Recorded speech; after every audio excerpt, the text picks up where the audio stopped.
Boa tarde, amigos do canal YouTube. Aqui estou mais uma vez para fazer uma gravação de nossos inscritos que nos foi revelado no período de 6/6 de 2002 a 12/8 de 2009. São 151 capítulos com quase 7.000 versículos. Essas informações foram reveladas especialmente para os integrantes do Reino de Cristo. Eles podem usar essas informações. Agora, quem ainda não é integrante do Reino de Cristo, não tem autorização para usar essas informações, porque não vai dar certo. Está nas minhas mãos aqui o capítulo 3 da parte A, que traz o seguinte tema: esclarecimento sobre o investimento e o risco de não saber o que se patrocina. Esse capítulo ele tem 51 versículos. Versículo 1. No início, até que melhor se esclareça, o cônjuge superior deve continuar operando, usando a moeda corrente local em seu negócio, mas firmado na nova e valorizada moeda do cônjuge inferior. Versículo 2. Quem consegue superar a situação adversa que vem pela variação cambial, deve usar em seus negócios dois valores desiguais ou duas moedas distintas.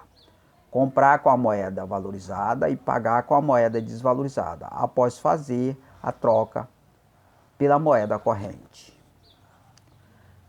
Versículo 3. Operando o cônjuge inferior, ainda usando valores da moeda local, mas já havendo duas faces, valores títulos nominais devem substituir provisoriamente a moeda a ser criada, especialmente a quem já superou pela fé a variação cambial. Versículo 3. Versículo 4. O lado valorizado é a base do negócio de quem já superou pela fé, e o lado desvalorizado a base dos negócios dos concorrentes. Versículo 5. O lado desvalorizado tem como vantagem em relação ao lado valorizado a rapidez para processar os negócios, usando muito e ganhando muito e gastando muito mais. E o lado valorizado, a princípio, gasta menos que seus ganhos, pois os ganhos ficam lentos, especialmente para os convencer a gastar tudo para ganhar mais com rapidez. Versículo 6. Já havendo valores ou moeda valorizada com o cônjuge inferior, o cônjuge superior ainda deve operar com o lado desvalorizado da moeda sujeita à variação, tendo um bom ganho, porém gastando muito mais. Versículo 7.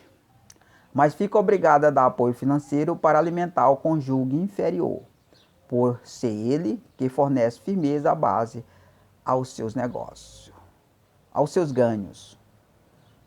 Vamos repetir o 7.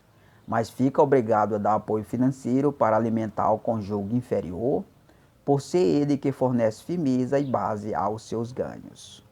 Versículo 8. O cônjuge superior deve operar no início com o lado da moeda valorizada sujeita à variação, mas pouco a pouco vai ganhando força e poder para se libertar das variações, estando firmado no cônjuge inferior.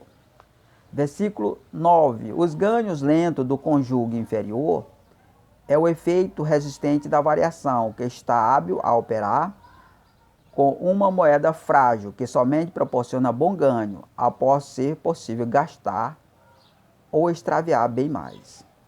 Versículo 10. Habilite todas as pessoas a viver somente em função do que tem em mão, para gastar ou perder, e somente depois disso lhe designa outras vantagens à frente.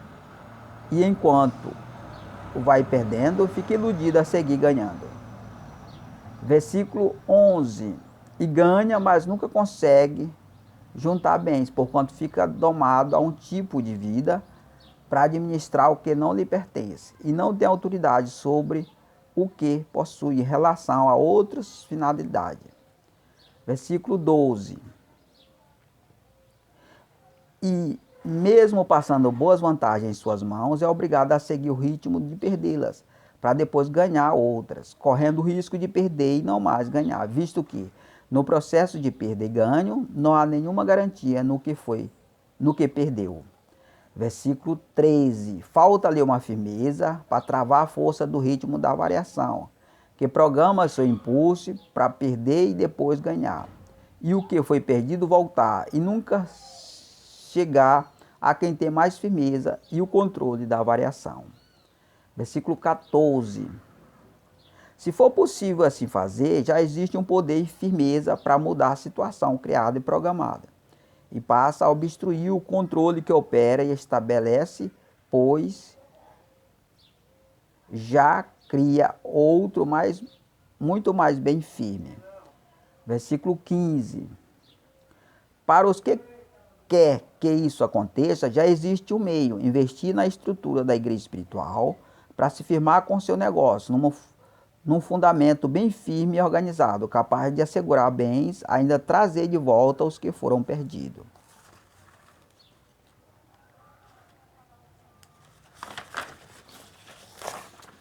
Versículo 16.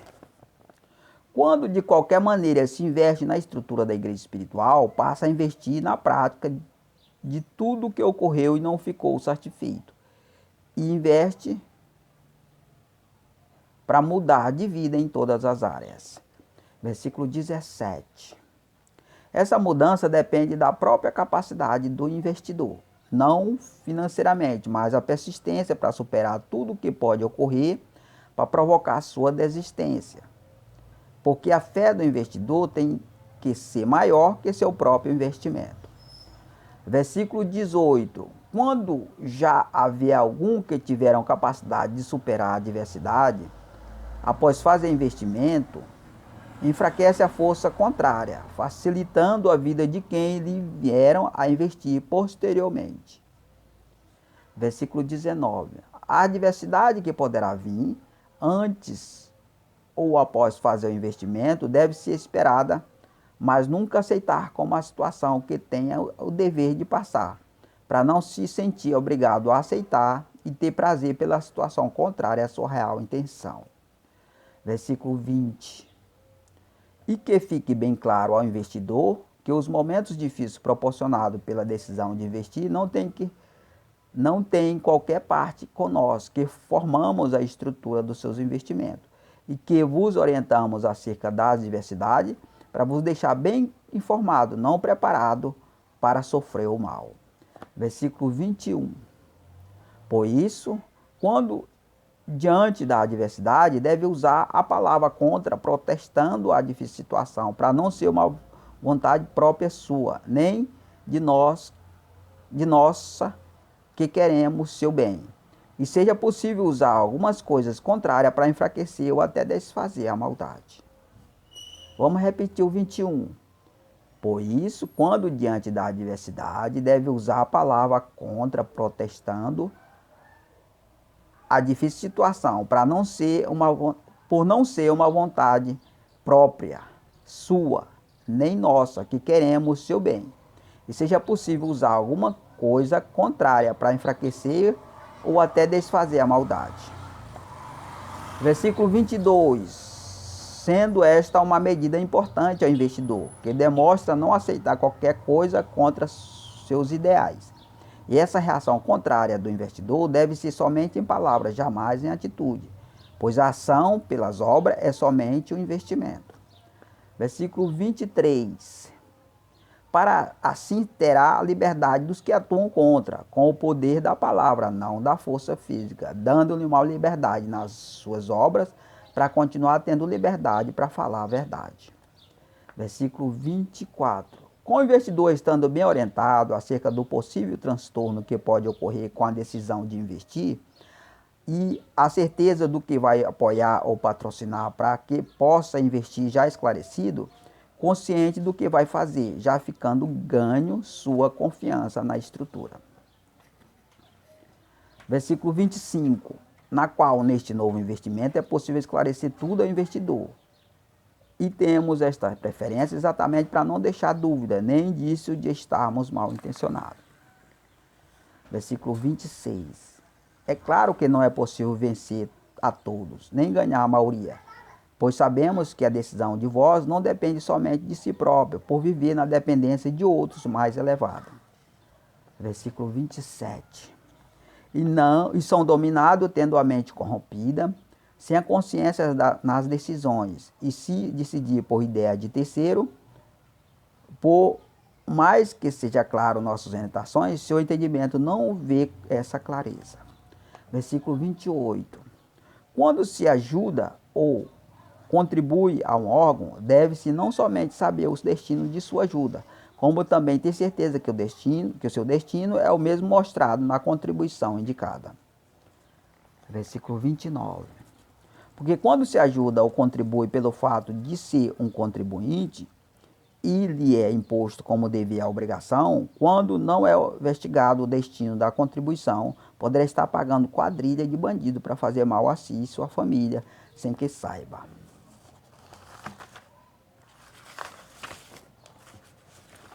Versículo 30.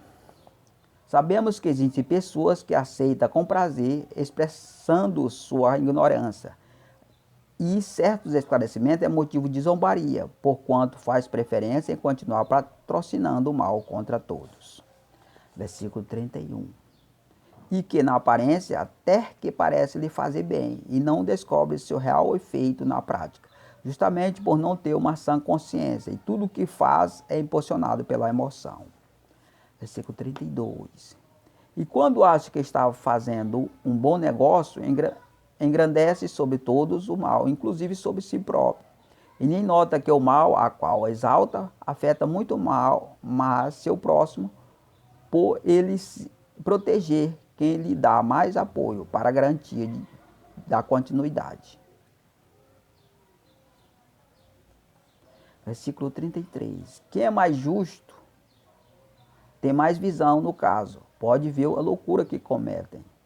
E se rejeitar, também apoia e testifica, sofre toda sorte de males, e ainda pode ser acusado de malfeitor por não ter parte com os contravenções.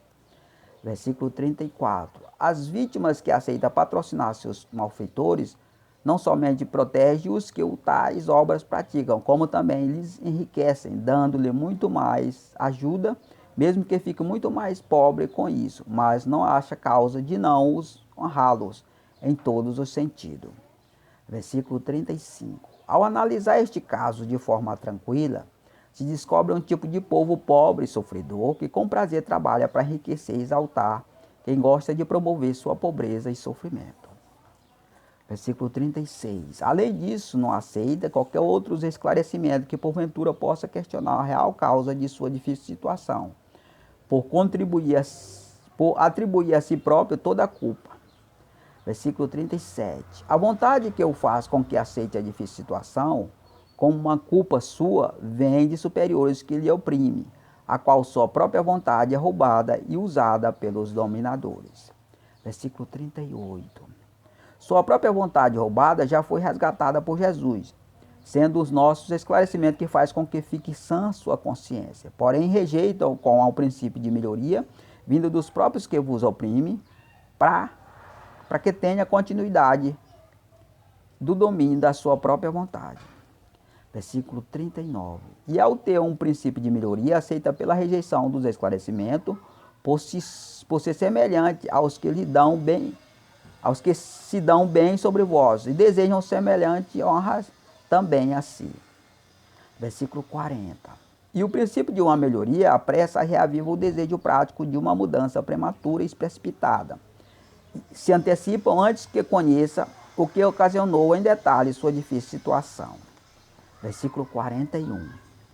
O início de uma melhoria aceito, em troca dos reais esclarecimentos, elimina a possibilidade de conhecer como tornou-se sujeito a quem se dá bem usando sua ignorância, e os mesmos erros que o faz sujeito continua a ser praticado. Versículo 42. E fica impossibilitado uma real mudança de quem está dominado e sujeito. E certamente seu último estado fica pior que o primeiro, porquanto seu primeiro veio pela ignorância, porém o segundo veio pela rebeldia e pecado de feitiçaria. Versículo 43. Quando se comete erro por ignorância, por não haver quem esclareça, ele foi cometido por inconsciência. E o transgressor poderá ser inocentado, mas se houver reincidência pela rejeição dos esclarecimentos, o transgressor deixa de ser inocente nos seus atos.